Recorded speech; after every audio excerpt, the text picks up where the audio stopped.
Welcome back to the Community of Innovation podcast, brought to you by the Center for Aging and Brain Health Innovation, otherwise known as CABI. I'm Allison Sekuler, President and Chief Scientist at CABI and the Baycrest Academy for Research and Education. And I'm Rosanne Aleong, Executive Director of Research, Innovation, and Translation at the Baycrest Academy and the Director of Research, Innovation, and Translation at CABI. Today, we'll dive into sexuality, intimacy, and aging, with a focus on people living with dementia and their partners. Our guests will explore the importance of intimacy in the aging journey, the challenges that 2S LGBTQI+ couples face, and how healthcare can better support these individuals. Allison, I can't even begin to speak words. Our two guests were amazing. What stood out for you? One of the things that stood out for me was just the incredible love that really was just underlying everything that we heard Maggie talking about in terms of her journey with her loved one, Ruth, and the fact that there are ways to think of dementia as a gift. And I don't want to give it away. It sounds like a strange thing to say, but I just found it really inspiring, her story and that whole journey that she took. What stood out for you? I think their openness. Our two guests are incredibly forthright, incredibly open, so generous in how they share their memories, their journey, their thinking on this topic. And they themselves are open and they are advocating so strongly for others to be open. Yeah. It's just this openness of spirit, openness of conversation, encouraging that. They had not met each other before this, and it was, you couldn't tell. You could not tell. It's a match made in heaven. Match made in heaven. And so that is what stood out for me. Yeah. And openness of love. Yes. And inclusion. I think that was really critical, and highlighting the fact that the more we talk about these issues, the less stigma there is, and the more society as a whole is going to be able to advance. So I just thought it was a terrific conversation. So let's get to the show.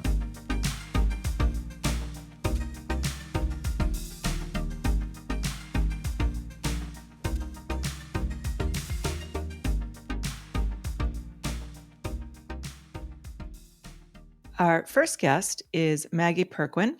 She is a wife, mother, grandmother, retired teacher, and was caregiver to her wife, Ruth, who just recently passed away after living with Alzheimer's and other forms of dementia. Maggie and Ruth were partners for almost 29 years, surrounded by loving children, grandchildren, and many close friends. And Maggie has become a strong advocate for individuals living with dementia, working to improve their care within the community and healthcare system. We're so happy to have you here. Welcome, Maggie. Thank you. I am really glad to be here. It's always heartwarming when you get invited to share your story that doesn't seem to find a natural place to fit in the systems that we have to work within. So I'm really honored to be here. You fit with us. So glad you're here. Thanks. Our second guest is Sylvia Davidson. As an occupational therapist, Sylvia works primarily with older adults. Although recently retired, for the past 12 years, she managed therapy services at Baycrest. She also teaches about relevant aging issues, particularly dementia care. And on a personal note, Sylvia and I have been friends for a number of years, and I'm so excited that she's here to share her experiences. So, Sylvia, welcome to the pod. Thank you, Rosanne. And I am also delighted to be here. This is a topic that's very close to my heart, and every opportunity to engage in conversation with people about it, I welcome. So thank you.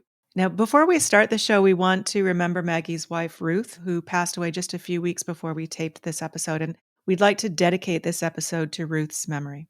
Now, both of you are vocal advocates for people living with dementia and their care partners. And I'm wondering if you can share a little bit with our listeners how you got into this work. Maggie, maybe we can start with you. Well, advocacy comes naturally to me being a teacher for 35 years. In that role, you learn to speak out for those who can't, or those who are unseen within the system. And hopefully that builds the capacity of the system. And so marrying Ruth and committing to be her partner for life gave me the role of her being her advocate once her cognitive impairment advanced and dementia and Alzheimer's set in. I see my role as prodding the vision of the organizations and systems that we have to function within to be more inclusive at every level. It's a joy. You meet very amazing and interesting people, but also it is empowering to see the transformation in some of the members, especially executive directors or people who have decision-making power within the systems as we have our conversations. That's terrific. Sylvia, how about you? Well, as an occupational therapist who has a strong belief in the resilience of individuals, it's always been a focus for me to try and look past illness or disease and find the person and build a relationship with that person, and then work with others to help them do the same. And I think that that has just made it a natural fit for me in the work that I've done, both institutional settings and in the community. Dementia is tough, and people fear the loss of themselves. That fear is a problem, not only for the person with dementia, but for those people around them as well. And I guess for me, I've always felt that if we can get to a point where we can start talking about it, where we can have a conversation and share our stories, it helps us all. I find storytelling is a very powerful way to sort of get your own story out there, but also to listen to someone else's story and help us feel a little bit less alone. And I think that the isolation can be a huge issue for us. Speaking generally, and we could be talking about the fear of aging, the fear of losing oneself through dementia, and the fear of losing intimacy because of everything else that's going on. So, like I said, every opportunity I want to talk about it. And intimacy and sexuality in the context of aging and dementia care, those are actually some of the topics that you're often teaching about, correct, Sylvia? Yes, yes. I find now that I'm often asked to talk about dementia care and then sometimes specifically focusing on sexuality, intimacy. And why do you think it's important that we talk about intimacy even as individuals get older? And it's sometimes uncomfortable for people to talk about these things. There's a stigma associated with aging and dementia and intimacy. So how can we destigmatize or normalize those sorts of conversations? Sylvia, maybe we can see how you deal with it in your work.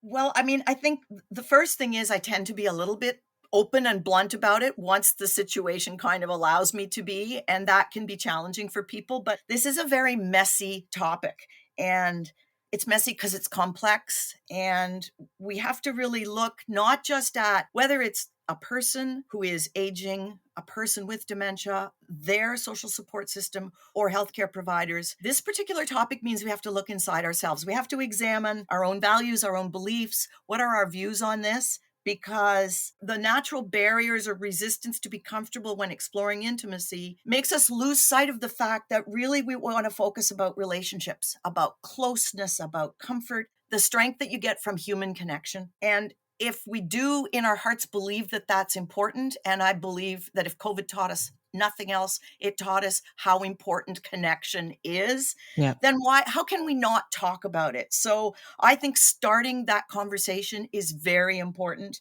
It's uncharted territory for so many people, but it needs to be explored. And so we're all kind of like explorers on this journey. Yeah, yeah, for sure. And Maggie, what are your thoughts on why should we be talking about intimacy in these cases?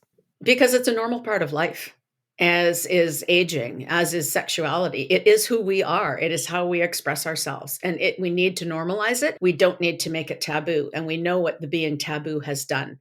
And we know about the years and years of abuse at all levels. And we just need to normalize it. We need it to be an acceptable thing. We all know that we express our sexuality in different ways. We express our intimacy in different ways, but we don't ever talk about it because that makes you so vulnerable. And I think that our youth now are very entrenched in a fluid world of sexuality. And so it is becoming a little easier for that age group. I look at my grandchildren who are, 14 and older, who are beginning to express their sexuality and are far more comfortable talking about it than, I didn't know the word lesbian until I was in my 20s, for Pete's sake, right? So they've grown up with lesbian Nana and Nana too. And so it's just all they've ever known and obviously very comfortable for them. And I'm grateful that they are starting to be able to express themselves that way. Intimacy is still uncomfortable for all of us. Sometimes they'll say to me, Nana, go get a room. But, it's okay. No, I'm allowed to hug her. I'm allowed to kiss her in front of you. It's okay because that's how you express your love for people. And so I think amongst that generation, I see development, I see growth, and I'm hopeful for that. But amongst my peers and certainly the older generation, it is still an absolutely taboo subject that isn't talked about, even in, long-term relationships. And so cognitive impairment to some degree becomes normalized as we age. Again, we need to be able to talk about that and not be afraid about that and be ashamed of that. And so our intimacy and our expression of our relationships changes. And It's when you lose intimacy because your relationship has been stressed by dementia, then you've got even less to talk about because you don't want people to know you're sleeping in separate bedrooms or whatever. And so we all wonder how our peers are coping, but we don't ever begin the conversation. But when I do say to people, I would really like to have a very delicate conversation with you. I mean, you're 90, she's 86. How are you guys expressing your relationship and your intimacy with one another? And it's amazing how the floodgates open. So is that really the best way to address this issue of stigma and to normalize it, is just by starting the conversation? I don't know any other way. And labeling it as delicate, because I think that puts that in the context. So we're all dancing on eggshells here. Nobody is particularly comfortable with this, me included. And I do talk very openly about it, but we're not. I recognize it's vulnerable. I recognize it's very personal, that it puts you in a vulnerable place. But it's only by having those conversations in that trusting relationship that we can ever make any progress.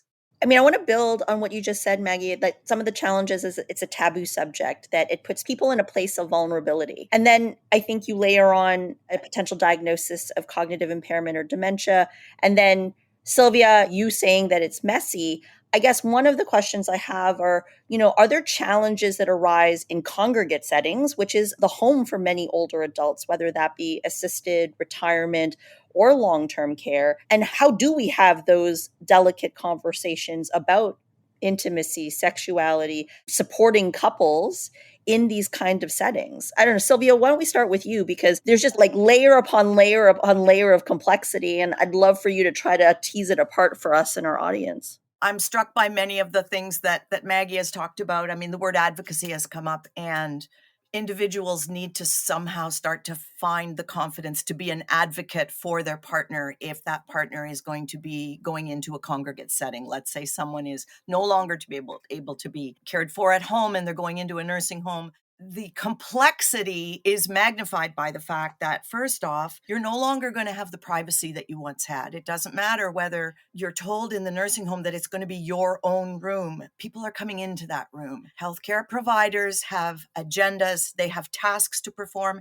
I'm speaking as a healthcare provider myself. I think that we let people down enormously when it comes to the basic rights that they should have as individuals, even though they're in a long-term care home or even in a retirement home, although at least it is your apartment. But you've usually moved into one of those settings because you need care. So someone is now coming in and providing a level of intimate care. And this is where I get sort of bogged down in the language, because we talk about sexuality and we talk about intimacy. Intimate care is something that can be very hard for someone who doesn't understand why you are touching me down there, for example. It can prompt certain responses that immediately make an individual be labeled. And that, just thinking about the idea of someone who now is dependent on care from someone who has their own concerns or issues and can't talk about it and won't talk about it, means the labeling can start. And once you get labeled as sexually inappropriate, it never leaves you. I gotta say that. I think that, if we wanted to jump to solutions, I would say right off the bat, when we're admitting someone into a facility, we do a huge amount of information gathering. There's a lot of assessments that happen. There's very little comfort from the admission side, from the facility side, to explore even a little bit of what a relationship might have looked like. Maggie, your question, something that I've often asked someone when I'm seeing them in the home, when I realize there's 2 beds, are you sleeping separately? And are you okay with that? And a lot of people don't even want to start with that kind of a question. But as an occupational therapist, we ask a lot of things about very intimate things like toileting, for example, but we don't want to go down that route of opening the door to a very messy, complicated discussion. If we don't at least open the door to the discussion, we're missing out on an opportunity to find out more about this person, to understand who they are, that will help us give them better care. And that goes for basic dementia care. Never mind layering on the fact that they have slept in the same bed with someone for 50 years, and now we're putting them in a single bed and they don't have that kicking, farting, burping person right beside them. How do you blame someone for getting up and looking for a comfort in a bed if we've suddenly taken it away from them? And when you say it like that, it kind of makes sense. But the systems don't seem to allow us to get to that level of understanding that will help us better care for the individual. I don't know, Maggie, what do you think, being on the side of the person out there with the individual? Well, and we never made it to long-term care because I tried very, very hard to keep Ruth out of long-term care. But we spent the last 8 days in the hospital. And, it was that same thing. Ruth was very agitated at night, very agitated. And so I eventually just said to the team, can you help me move her over? I'm going to crawl in beside her in a hospital bed. So, that gives me 6 inches maybe of mattress to lie on. And one of the nurses, God love her, she said, you know what? I'm going to put the bed rail up behind you so you don't fall out. And I just wanted to hug her, thank you, because that you're very right. That's what was missing. And then we both slept. We actually both slept. And I've often wondered how it would be in long-term care. I do have some experience with a couple of older same-sex couple gentlemen friends of mine who had been together 64 years and had to go into a locked ward because one of them was wandering extensively. They were only allowed to see each other once a week. And so when they were having their snuggle on top of the bed above the blankets fully clothed, a couple of staff members took great objection to that, and that was not okay because now he's going to go and do that with all the other men. And so it's very difficult as a service provider, as a healthcare provider, to leave your own biases aside when you are shocked by something like that. Whereas if it became a natural part of the admission process, who is your partner, your spouse, put whatever word in that blank you want. Will you be coming on a regular basis? How can you let us know that you would like some privacy? Like those questions just in my mind need to naturally be part of the admission process. I don't care whether you're heterosexual or same-sex couple. Those questions need to be there because like Sylvia said, you've been together for 64 years. How do you not continue that? That's what you know. And that muscle memory, those memories are very intricate. Those are often the last things to go, right? So even as the changes in dementia inhabits each person differently. So even though Ruth had vascular dementia, another person with vascular dementia will express it differently. But for her, the first area that was impacted was her level of apathy. And that was about 8 years ago. And so her level of apathy was very high, which impacted our relationship because it, didn't seem to matter what was happening to me and how her progress through dementia was affecting me. That didn't matter to her anymore. And I had to remind myself that's the disease, which is why right from the get-go, we said Ruth lives with vascular dementia. And we would just say that. And partly because then I could blame the disease and not her. And that became very important because every aspect of our lives were impacted by this. And so we have an incredibly close group of couple friends that we've had for 25 plus years, both from the queer community and the straight community.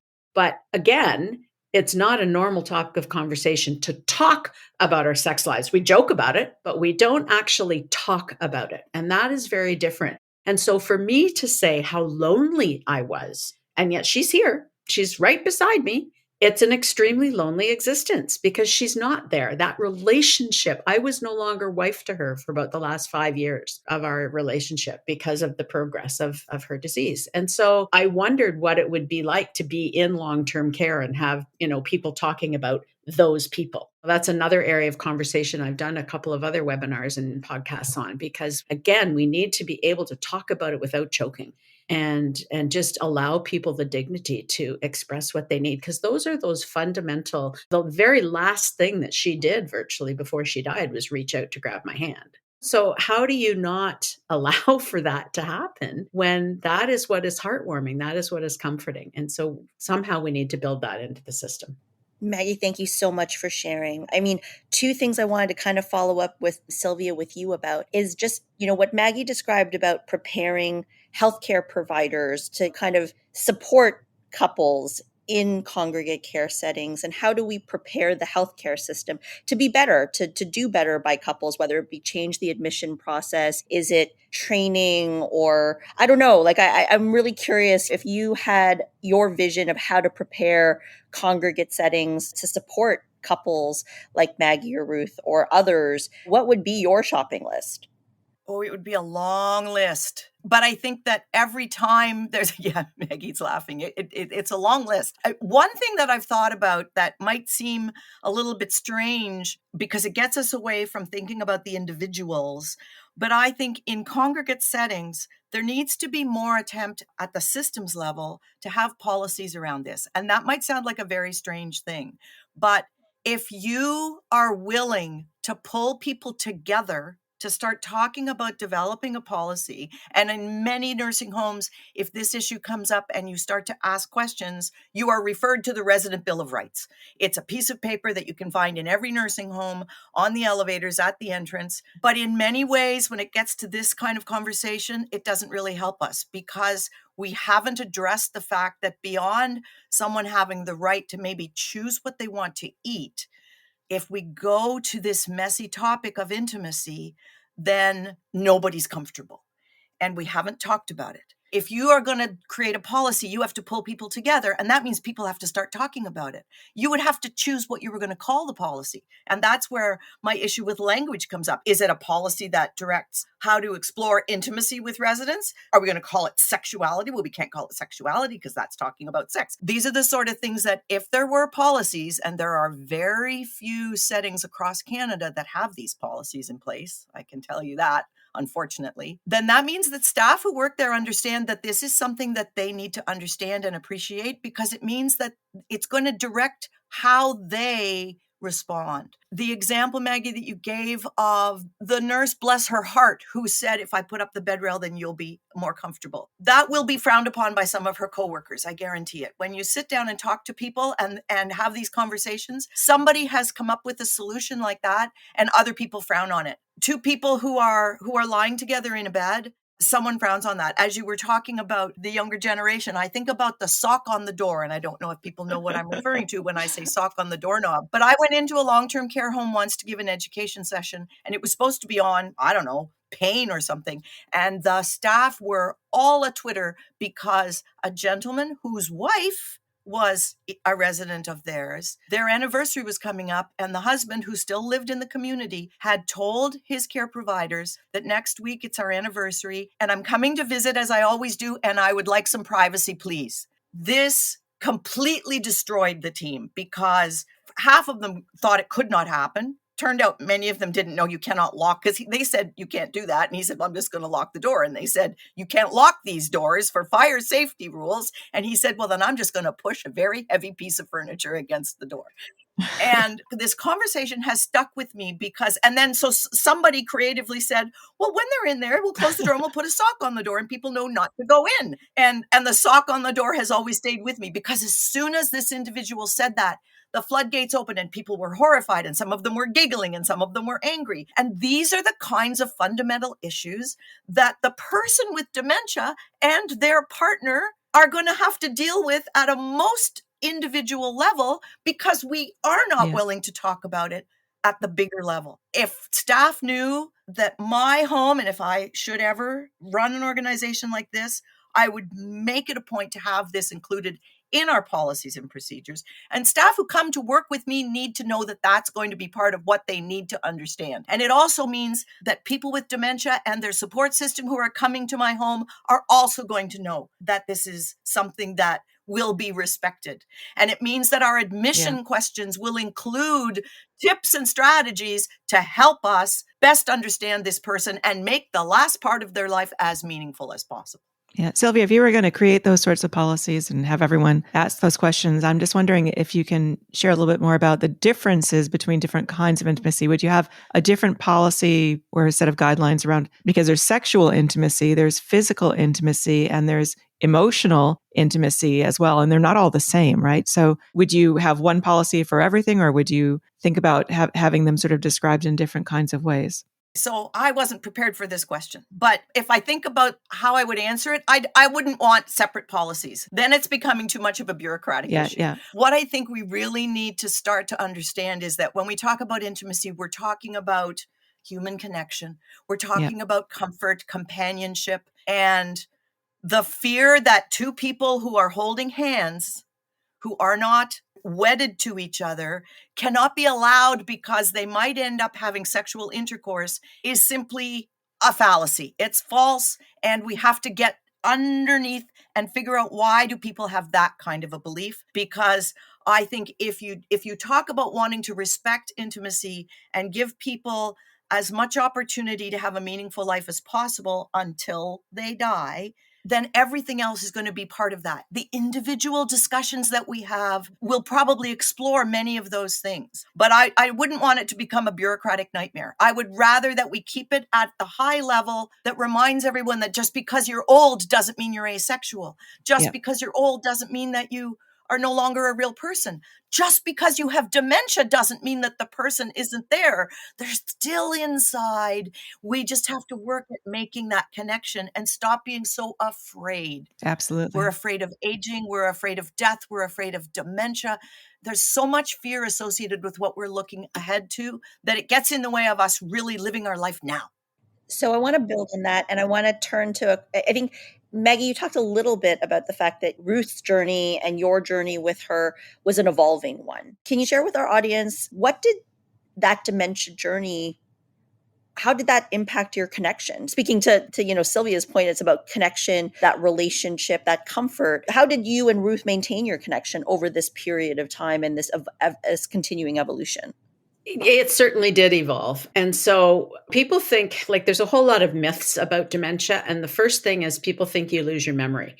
And again, with most of the dementias, that's often one of the last things that happens. With Alzheimer's in particular, because it is a different kind of a dementia, the personality change is far more prominent than the beginnings of the memory loss. Memory loss appears earlier in Alzheimer's because of the tau buildup in your brain. But, so it's different. And I think we need to begin to understand that. Ruth's memory was long-term memory, was incredible. And as you progress through dementia, your base of memory changes. It goes further and further and further back. And so our 25 years together were pretty much gone for her in the latter stages. And she would insert me into stories she was telling from her 20s. Well, I wasn't even born in her 20s. And so that's what happens. And so therefore, the priority of people in her life changed. And because in her long term, there's 17 years difference between us. So Ruth was 80, I'm 63. And so in the progression of her dementia, our 25 years was gone. Her family of origin became her base of norm at the very end of her journey. And so I lost my status as wife probably about 5 years ago. And I became the taskmaster and the provider and the cook, cleaner, bottle washer, chauffeur, all of those things. So I would get listed as that, but that position as primary precious person was gone. And so that, again, it became lonely, and it's very hard for me to lose her in that way because I hadn't changed my position towards her, right? So it's really difficult. And I talked about as her level of apathy increased, then it didn't seem to matter that all the things that I was doing for her so she could maintain her independence and quality of life as much as possible. And so there's all these losses that you experience along the way. Dementia is a mean disease because it steals your person. And again, depending on what kind you have, it doesn't necessarily steal their memory until well into it. So for us, short-term memory loss has only been within the last year. So I always kept photo albums out so that we had things to look at that would prompt conversations, because processing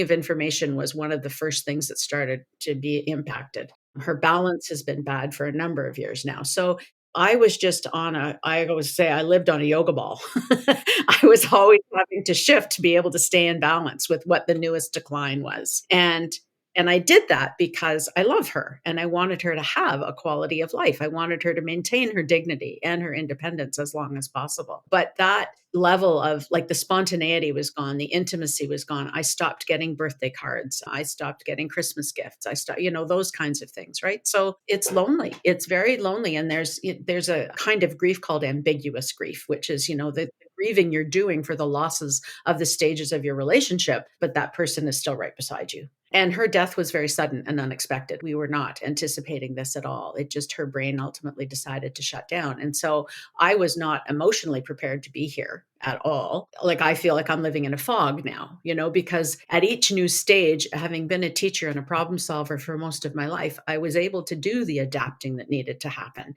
so that she could still function and we could still do things. But I wasn't prepared to adapt to this, not now. And that's the meanness of dementia. And so it's emotionally exhausting. It's emotionally exhausting. And so where would I go if I was being stressed and emotionally exhausted by factors outside of our life, like my children or our job or whatever, I would go to Ruth. She was always my grounding place. She was always that safe home for me, always. And I couldn't do that anymore, even though she was right there, because that part of our relationship had shifted. So it becomes very lonely. And those are just the kinds of things about dementia that we don't know, that until we live it, right? Because it does inhabit everybody so differently. And so we tried to play some simple games to keep things going because she loved playing games. That was her big passion. Then we'd have something to talk about. We'd look at the photo albums. We couldn't really even cook together very much anymore because she needed so much direction as to how to do everything and whatever. We always had this routine of she would sit on the couch, I would sit on the floor at her feet, and she would either massage my head or, massage my shoulders or whatever. And as her physical limitations increased so drastically at the end, she couldn't do that anymore. It just becomes very lonely. And there's nobody that can replace that. I don't want anybody to replace that. But it just, that's where the anger at this disease came in for me, because we did everything right. We did everything we could do to try and moderate and accommodate and fix this and work within it. We knew we couldn't cure it. We knew we couldn't control it, but, we did everything right and we still lost. Thank you so much for sharing that with us and opening up. And before the show, we were talking about a musical, The Girl from the North Country, which is based on some Bob Dylan songs, which focuses on exactly this issue that no one talks about, really. The fact that you can be with somebody, but they're going through the journey of dementia, and you're with them, but you're still alone. And there's loneliness, but they're still there. They're still the same person. It's just that the relationships change. And I think that is something that's so important. Thank you for sharing that. It's so important for people to be thinking about that. And it also really raises the importance of recognizing how we need to make sure that caregivers are connecting with each other, and that there's a place for caregivers to be taking care of themselves, because you can't take care of somebody else if you're not taking care of yourself. So you need to be a caregiver, not just for your loved one, but also for yourself. So thank you so much for sharing that. I'm going to add my thanks for sharing your journey with us, Maggie, so honestly. I'm also going to ask Sylvia. Maggie talks about the impact of the evolving relationship on her and these losses that occur in her relationship. How do you think the system or healthcare providers or peer support should be helping partners manage those losses or help support them through those losses? Sylvia, I don't know if there's an easy answer to that, but I'm going to turn to you just as kind of... So no, there is no easy answer, but I will come back again to sort of an underlying theme that we've had today, and that's this need to start talking about it. I would say blanket statement, healthcare providers need to take a step back and stop, and even if it's just wondering how the partner might be doing, and maybe asking and not just taking, yeah, everything's fine superficially. I've worked with individuals who are angry. Maggie, you described a perfect example of why I think many care partners are angry, because you've done everything you were told to do and you've read the books and you know what you're supposed to do, and yet you feel that you failed because I'm not getting what I thought I was going to get, and the relationship isn't right.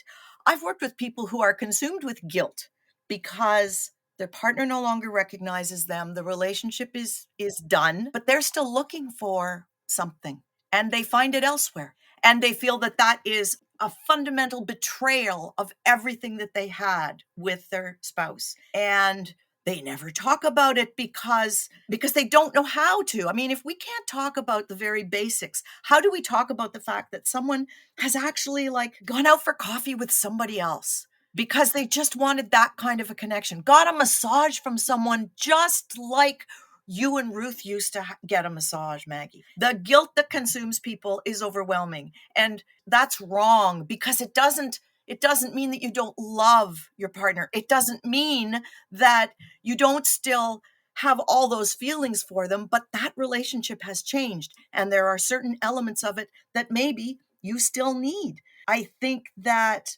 sometimes it's very hard also if you are the partner of someone who is in an institution.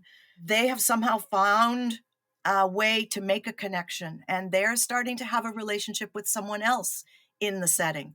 And that can be a huge problem. And what do we do as healthcare providers? We dismiss it, or we hide it, or we shut it down and then we make the call to the family to tell them that we have a problem. And I've worked with staff in all of those different realms, and none of them are the right way to handle this. But you see, we didn't start by having a conversation. We don't understand that this person is looking for companionship and comfort because they've always been that touchy-feely kind of person. And just because they reach out to touch your hand doesn't mean that they want to fight with you. They're looking for that contact. And if we understood the person better, maybe we would be better able to support them and their partner. And we let people down with that. We really do. And again, I come back to the fact that if we would just talk about it, if we were more comfortable talking about it at an earlier stage, I think it would make such a difference. I am always so devastated when I realize that individuals have been supporting a partner for years without any kind of real outside support. And finally, the straw that breaks the camel's back, and they end up institutionalized, hospitalized, and then you realize that they've been trying so hard to hold it all together without getting any support. And is there one magic answer for everyone? No, because as Maggie has clearly said, you know what? This is a unique journey for everyone, but the supports need to be taken advantage of, and we have to try and be able to ask for some help. And then the person who's taking that question needs to be able to just stop and put your own values and beliefs aside for a moment and say, how can I help? Clearly, there's an independent journey for each couple, but I think one thing that probably is in common in many of those cases is this underlying theme of love, which Maggie, in your story, it really shone through. That yours is really was a journey of love. And in a previous interview, you mentioned that sharing labels of being a lesbian or having a partner with dementia are gifts that come with love, enriching the world of diversity. And I wonder if you can expand a little bit more on what did you mean when you said that? Well, I don't ever think we think of dementia as coming with gifts. We always think of it as being a problem. And I think in order to survive the journey, you have to see the good in it. And I always stated that we live with dementia. I never just said Ruth lives with dementia. I always stated we live with dementia because it impacted both of us very intrinsically and in very powerful ways. And like I said, I knew we couldn't control it. I knew we couldn't cure it. But my quest was to try to help manage it in ways that Ruth could live with dignity and integrity as long as possible. And so our love, many people, when we first got together, were shocked because of the age difference. Our personalities, our birthdays are a day apart. We are as opposite as night and day. I'm an extreme extrovert. She's an extreme introvert.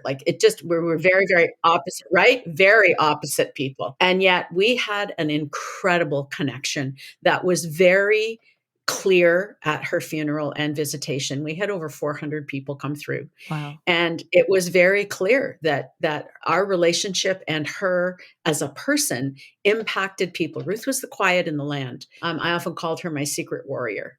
She was never out there by any means, but she fought hard. And it was that love that powered our whole relationship. And so that love that I put into working through this and developing our life and making the decisions we did and putting the accommodations in place and trying new things to keep her going was clearly evident in the responses that we've had and in the support that we received from people just unconditionally. My friends coming to me saying, Maggie, you need to get out. You're getting ugly. And I'm, okay, thanks, guys. But they were right because I was so immersed in it and I wasn't taking care of myself. And so that love is very evident to people. And sometimes we would have care providers say to us, I hope my spouse loves me as much as Maggie loves you, Ruth, And so, and it's not like it just, I don't know, it just was our commitment, I guess, to each other. Our grandkids call us, the Nana lesbians, right? So they call us the Nanabians.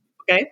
So we're the Nanabians because, we're old, but as lesbians go, we came out in the 90s and that was a really awkward time to come out, and to be together and to be public. And we've always been public about our relationship. And so just to have that integrity, I think, and to live the way we've lived this journey, it just creates room for diversity to be normative and not to be wow, oh, well, we have to include these people. Like, I think we were just naturally included because so many of the people came through were young teacher colleagues that, we became very good friends with or whatever. We were the first lesbian couple, same-sex couple they ever knew, but that was norm for them. Then what we had became norm for them. I never did come out to my students for a bajillion reasons, and that's a whole different podcast. But anyway, and so it just like we just lived our lives that way. We were who we were. We were not loud and proud. I am loud and proud, but we were not loud and proud. We were just proud. And we just moved through the world that way. And I think that dementia does have gifts. It slows you down.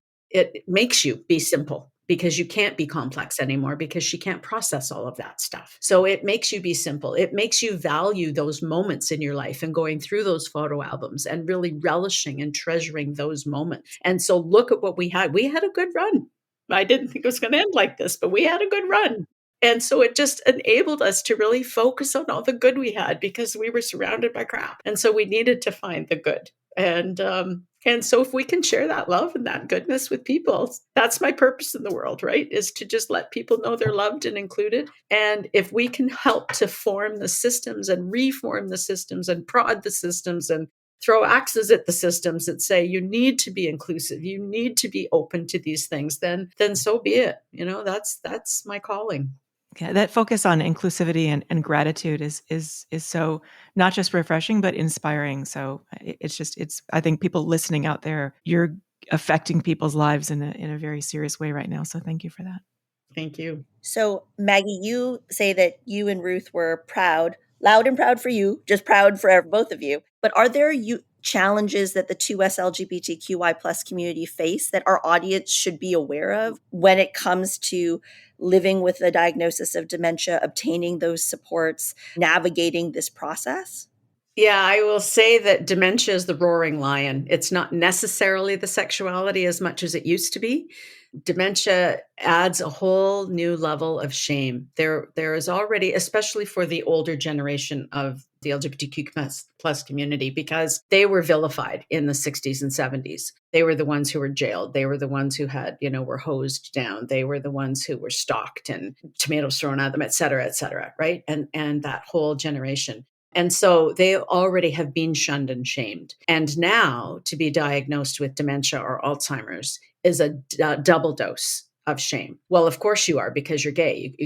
That's why you've got this. When I tried to begin a queer support group for queer caregivers, it became very clear in our initial gatherings that meeting at the Alzheimer's Society, because those are the words that are on the building, was not going to work because it was another label they were not willing to bear. I'm already queer, I'm already old, and now I've got Alzheimer's or I've got dementia. And so 3 strikes, you're out. And so that, I appreciated that. Unfortunately, we tried to start this in January and February of 2020, and then we all know what happened in March. And so even now, trying to get it going again is just encountering some difficulties with where do we meet, whatever. And I always wondered why, like our Alzheimer's Society where I live has about 2,800 clients. Why were Ruth and I the only out couple ever at anything? And so obviously by stats, even if 5% is your stat, there should be a couple of other people showing up and there weren't. So why? So I think that is a huge issue. And then I've already talked about some of the difficulties in long-term care. And I've done a couple of podcasts on long-term care exclusively for the 2S LGBTQ community, and why there's a good reason that should happen, but why it won't happen. And it doesn't need to. If we can just begin to, develop the policies or things that Sylvia is suggesting, then we don't need to do that. But it is very difficult to deal. You can make policy, and there are policies. There are safe space policies all over the place. In every facility you go into, I shouldn't say every, some of the private don't, but in most facilities that you go into, there are safe space policies, but that does not mean they're implemented. And that doesn't mean that when they're not implemented, that those people are dealt with and spoken to and reprimanded, dare I say that word.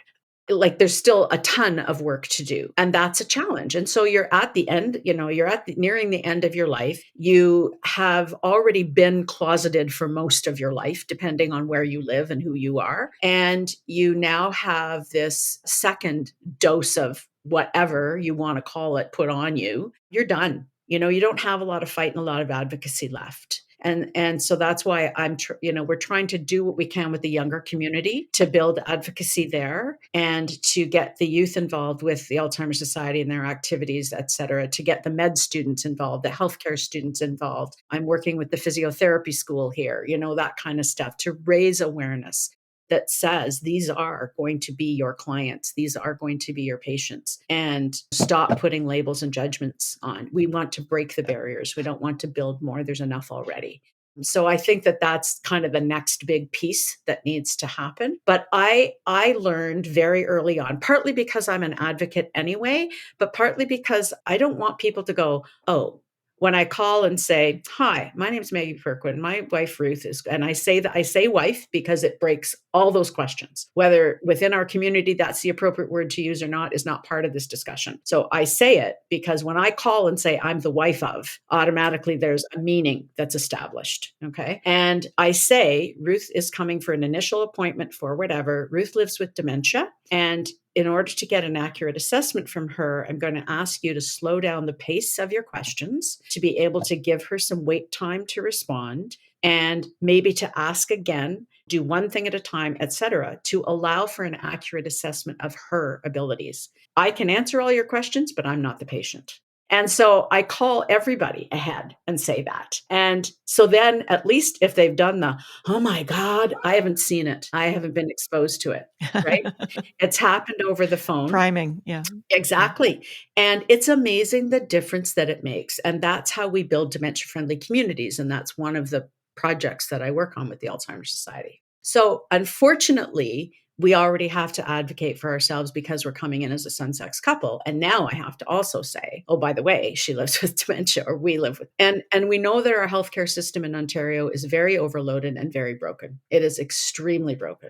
And so by doing that advocacy ahead of time, I have never had a negative reaction. I have gone into the clinic, or I have called the booking department for when she has to have an MRI, for example. And I'll say, this is who you're getting. This is what her circumstances are. She will not lie still in the scanner, which means you can't get the job done. I need to be with her, please. And this is what I do, blah, blah, blah, right? And we've been accepted that way. It's clear to them that I'm informed, that I know why it's important, that this has to be done this way.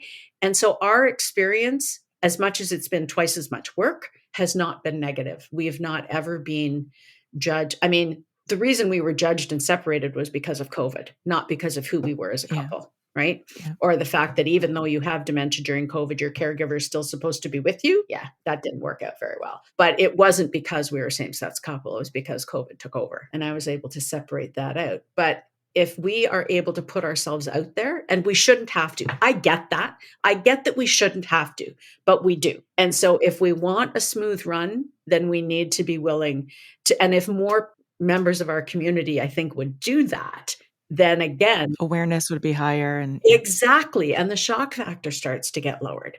Right. And not to make the assumptions like they'll, when she would go in by herself, their first question will be, well, where's your husband? But she didn't have language. She was having a stroke. She didn't have language. She couldn't answer that. It gets really awkward. Right. But it sounds like, Maggie, like you did so many things to just be proud and, make people aware from the outset and introduce your wife, Ruth, at every appointment. Sylvia, as a healthcare provider, I mean, I don't know if, clearly this is Maggie's approach and everybody has their own comfort level and their own journey to take. But from your, I guess, system perspective, Maggie approached it this way. If someone perhaps is less comfortable doing that, are there challenges or doesn't know to do that, I guess? What are your thoughts on how to navigate the process? So I'm actually thinking while listening to Maggie, I'm thinking about a nurse manager that I knew a number of years ago who was an excellent nurse. And when I started doing more of this teaching around the topic of dementia and sexual orientation, she shared with me one day something that she will regret for the rest of her life, because they had a gentleman on her unit who had been with them for, I don't know, maybe 6 months, maybe longer. He had a friend who would come and visit, a gentleman friend. They didn't really know about any family, and he suddenly became very ill, and basically he died alone. They did not contact this friend because the friend had never shared that they were actually partners. And it was probably about 3 to 4 weeks later when the friend came in to pick up his belongings, and he told this nurse. And she wished she'd known. And she regrets now that they didn't make it more comfortable for him, that he wasn't contacted. He obviously didn't feel comfortable saying out loud who he was. That's the fear, and that's the stigma. The number of individuals that I've heard over the years talk about finally coming out and now knowing, because of what they see with this diagnosis that their partner's been given, that they're going to have to go back into the closet again because they can't possibly be out in an institutional setting. I mean, that's just wrong. And we know that's wrong. But if we don't find a way to have the conversation and try and get people, because it's not just forcing people to be comfortable with this. If I believe in my heart that homosexuality is a sin, we're going to have a problem. But everyone who's working together needs to understand that everyone's coming from a different perspective, and we have our own values and our own beliefs. And we've got to start thinking about the individual and that connection and relationships.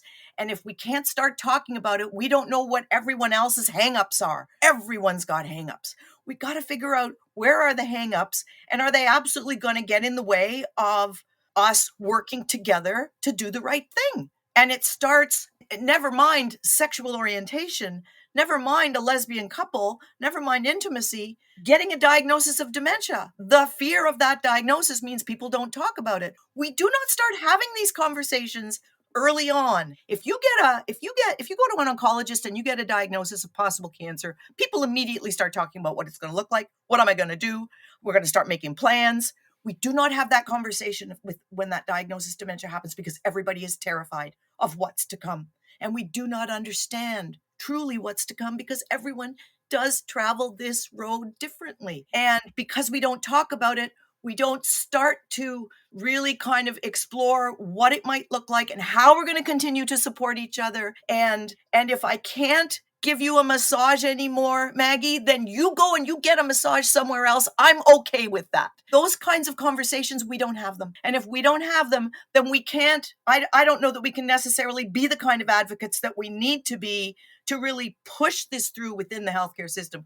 Because, I mean, it's awful to think that we're trying to change the healthcare system when we realize how broken it is right now, as Maggie has said. I mean, we're talking about huge change that has to happen, but it can happen in small ways. And I think sometimes those small ways can start to make a difference. But people need advocates. They need someone who's got a voice, who's okay talking about it, who can find a way to bring a group of people together and maybe create a safe enough space. Never mind the safe space for the resident. Is there a safe space for the team that's working with this individual to actually talk about how uncomfortable they feel and maybe explore that and work through that? Because sometimes that's all staff need.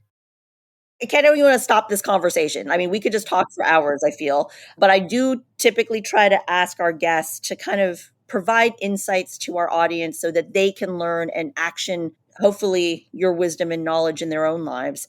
So, Maggie, if you knew what you knew now in the early days of Ruth's dementia diagnosis, what words of wisdom would you have given yourself? The first one would be to reach out and ask for supports. Seek all the services you can. And many of those you cannot access without a diagnosis, which means you need to seek the medical input early when you first start to notice differences, because pretty much anywhere can do some of those quick initial assessments in Minimoka, Montreal Mental, whatever. Those can be done quickly in a doctor's office. And they will start to say to you, this is within the normal aging spectrum, or this is starting to branch out of that. It's impacting your daily living to some degree. That's when you get into the dementia sphere. So don't be afraid to do that. And again, there is no cure. Let's just put that out there. There is no cure. There is very little treatment. There are more preventative things that you can do than there are treatments and cures. Okay. But reach out, ask, wonder. Do not be afraid to do that. There, in Southwestern Ontario, there are identified 13,000 people walking this journey. And there are likely at least another 50% who have not been identified because people don't want that. And so they're missing out on a whole bunch of services and supports that are available to you. So reach out. Don't be afraid. Don't be shy. The second thing is don't let shame creep into your head in any way, shape, or form. You have done nothing to bring this on. You have done nothing to cause this. It does. It just is. It just appears. We were always told Ruth didn't have Alzheimer's, and she didn't until the last year. And all of a sudden, those tau clusters showed up in her brain, right? So there are loads of supports out there for you. And so reach out. Do not do this alone. You are not alone. You're not at all. You will definitely know somebody. You will know somebody who knows somebody who, right? There's connections all around you. And for many years, dementia can be very invisible, but you all start to notice something about that person, right? So reach out, look, investigate, ask questions. Even if you don't want to be identified, there are some services that you can access that you don't need to be identified for. And the second thing is that I just didn't anticipate how lonely this would be, because we do have an amazing circle of friends. My family has always been very supportive and accepting of us, and family just kind of drifts away. They don't, because you can't do the things you used to do. Well, we don't want to ask Ruth and Maggie because Ruth can't dance anymore. So it's not fair to ask them to a dance.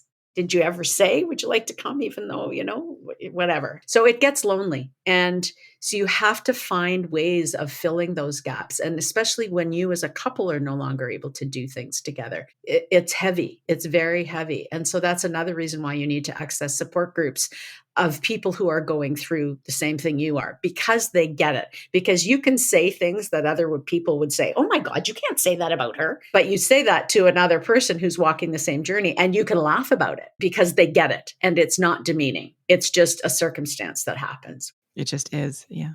So you as a caregiver don't need to shrivel up as well. Your person's brain is already shriveling. You don't need to shrivel as a person. And I wish I'd known that earlier in the game. And I probably would have been a little bit more vocal about, hey, where are you guys? You haven't called to check in 6 months. And I'm just that way anyway. I'm just a bit of a prodder. But yeah, you're not alone. And it gets tiring. Like at the very end, I got exhausted by having to do all the reaching out. I really did. And so, I think you kind of need to invite people in, like, please call, please reach out. I get a little tired of doing it all the time. Please reach out.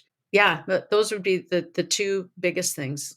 That's great. So helpful. And thinking then from the perspective of the caregiver and the care provider, medical sort of side of things, Sylvia, I'm wondering, what advice would you give to people living with dementia and their care partners as their relationships shift and they're navigating this journey? The first thing I would want to say is that if the individual has been able to reach out, if they are starting to get connections, then try and be aware of the fact that there may be issues of shame or guilt that are going to interfere with them seeking the kind of support from the system that I, as a healthcare provider, think that they could benefit from. So we might have to be prepared to sort of also open the door to some questions. And it might be that you have to say, I've worked with individuals where the partner really feels the need to find some connection somewhere else. Have you gone through that? Are you going through that? Just to kind of put it out there, and you might get oh my God, no, I would never do that to them. That's fine. Or maybe it will allow them to realize that maybe it's okay to talk a little bit about this. And it might just be talking about the needs of the partner. And how do I help you if I'm a health professional? How do I help you find some supports for those needs? Because we need to talk about it. As Maggie said, we're not alone. We know that these individuals are out there, but they feel so isolated. And if they're not reaching out for support, then they really are struggling alone, and they no longer have the support of their buddy because their buddy has changed and is going down a completely different road. So we have to just bite the bullet and start to find a way to talk about that, because sharing those stories, exactly as you said, Maggie, somebody's going to go, you can't talk about her like that. But if you share an example of something you're going through with another couple who have gone through something very similar, they get it. And you need to know that there's other people out there who also get it. We have so much work to do, but I don't believe that anybody deep in their heart wants to shut the door on the fact that we need each other. We need connection. We need meaningful engagement. And we got to be able to talk about how we help make that happen and not blame ourselves for doing something wrong and not blame somebody for the relationship that's happening. It's just, we got to talk about it. As we close this episode, we always ask our guests for their recommendations about resources that our audience should check out. We always include it in our blog post and on the show notes. So rest assured, all the resources will be there. But Maggie, why don't we start with you? What would you want to share? I would absolutely say to people, connect with the Alzheimer's Society. And when our diagnosis first came of cognitive impairment, which is where most people first start, and then eventually moved to vascular dementia, I said, why are we going to the Alzheimer's Society? We don't have Alzheimer's. And they said, because they are the experts on dementia education and resources and support groups and activity groups. And Ruth was feeling very almost insulted, like, oh, I don't need that. I'm not that bad. I don't need that. And so we did our first education course, and it really, really changed things for us. She was able to join the dementia choir. She was able to join Artful Minds. The art, you should see the art that she created that just absolutely blossomed out of her in that program, because they're specifically designed for folks with levels of cognitive impairment. And, you know, the beautiful, beautiful artwork that she created is, I mean, thank God I have that and will stay with me forever because it's amazing. So don't sell yourself short. Reach out. The Alzheimer's Society is the greatest funnel. And if they can't get you what you need, they will likely put you on to whoever they can. There are BrainX has an incredible set of webinars on dementia, and even things like how your hearing impacts your cognitive function, right? Diet, exercise, etc. They have a whole resource on education. And so if you don't want to put yourself out there publicly, like you don't want to go to the seminar on because somebody might see you there, then there are ways that you can do things virtually and access things virtually. But just don't sell yourself short. Like there are lots and lots and lots of options. And like I learned so many things, you know, even the fact that dementia is the umbrella and Alzheimer's is a piece was a new thing to me. So it's not that Alzheimer's is the umbrella, and it is a very different kind of dementia, as is Lewy body dementia. So you start to learn that, and things make more sense. You're not bewildered. You're not left wondering. You're not scared, because now you have information, and information is power. And so that would be the first thing I would suggest. And I've posted some other resources as well that can lead you to all kinds of places. And I'm not much of a support group person. I don't want to sit and moan about what my person's doing. I just want to have fun, because I couldn't have fun at home anymore. So I just needed to have some fun. And so then offshoot groups came from that. So now we play euchre on Wednesday nights, and, you know, we drink too much wine some Fridays, but anyway, right. So you know, at least it gives you some options that you might feel like you don't have. Amazing. Thank you. Sylvia, your resources. I would always echo what Maggie has said in terms of reaching out to the Alzheimer's Society. Your local chapter has resources that you don't even know about. I like the fact that you've mentioned support groups. I think once again, it's a message for us as the healthcare system to recognize that not everyone is a support group kind of person. There might be other kinds of networks or programs that I am going to need, but just being able to offer options is really important, I think. And the Alzheimer's Society is an absolute must as far as I'm concerned. But I would encourage people to be prepared that not everyone, when you first, make the call, might give you exactly the response that you need, because everybody's different. And I would say just be patient and stay strong, because you're definitely in touch with the right organization. You'll notice that in the notes, I've thrown a couple of websites into the notes only to give a small voice to anybody out there who might be thinking, so I'm the spouse and I'm still at home and I'm still well, but you know what? I'm too old to even be thinking about something like intimacy anymore. Don't sell yourself short. There are small ways that you can learn things about how you could maybe still pleasure yourself, find a little bit of engagement. And so I tack those two links on. Just want people to be prepared that if they think it's a similar kind of agency to the Alzheimer's Society, it's not.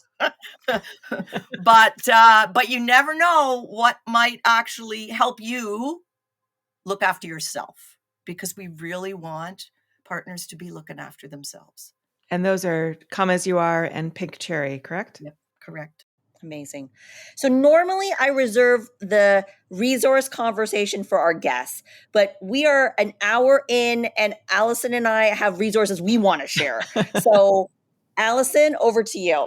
Yeah, I'm just actually following on some of Maggie's comments about wanting to learn as early as you can that there may be something to be investigated with respect to Alzheimer's or other sorts of dementias. I want to give a shout out to Cognicity, which is one of the companies that Cabby had supported from the early days. So it's www.cognicity,